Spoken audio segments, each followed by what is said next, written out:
You know, those long, involved ritual creepypastas?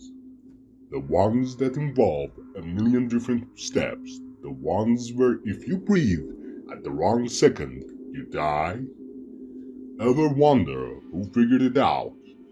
It couldn't have been trial and error. You don't get a second try at something like that. The answer is actually pretty simple. Nobody figured it out. He already knew. There's an entity, I suppose you could call it, although I always think of it as a him. A little boy, to be exact. He seems to enjoy playing around with people, you see. And he knows all the rituals, or at least all the real ones. So sometimes he spreads out the information. Ever felt inspired to write some piece of horror that seemed to contain elements that didn't even exist in your nightmares? Ever had a disturbing idea for some horrible but compelling write that seemed to just come to you? It might have been him working through you. If you get one of those flashes, write it down and post it. I can't guarantee your health if you don't.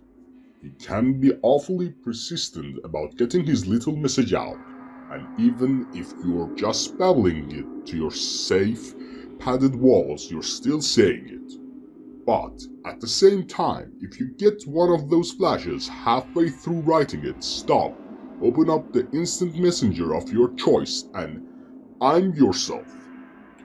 If all you see are your own normal words echoed back at you, give up there.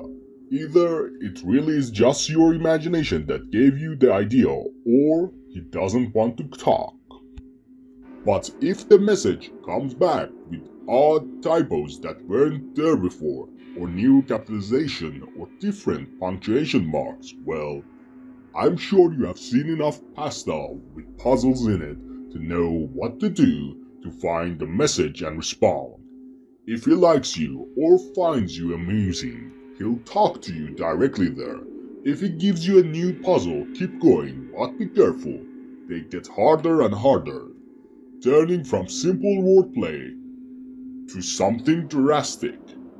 Exotic, mystical references to God knows what else, but also more and more compelling.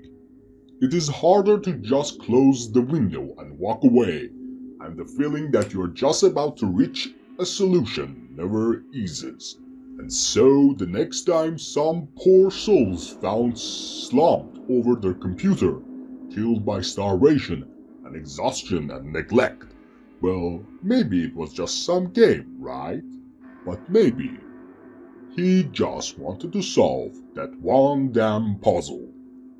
If he does greet you directly, you can name 3 things you desire. Any 3 at all. He will give you, in complete detail, rituals to achieve those 3 things. If you're lucky, it will be a single rite that grants all 3. They may be dangerous, but they will be clear and detailed paths to gain what you want through paranormal means. But of course, there are catches. The first, you have to spread the rituals on. You can embellish them as you wish, add your own spin, even lie outright. But you have to leave the goal and most of the steps intact, and you have to put it somewhere where people will see. A forum, a notice board in real life, on the door of a building, wherever. The more popular it is, the happier he will be, and you want his blessing. Because the second catch is that he always omits some key step.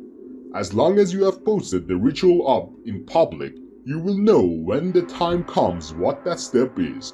But it could be anything from drawing a simple squiggle to murdering your true love in cold blood.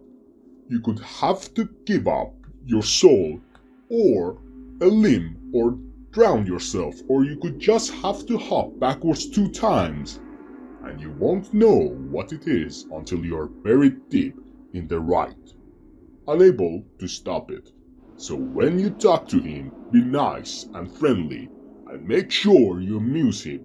He's kind enough most of the time, just a bit mischievous. How did I learn all this, you ask? I don't really know. It just came to me. Inspiration, you could say.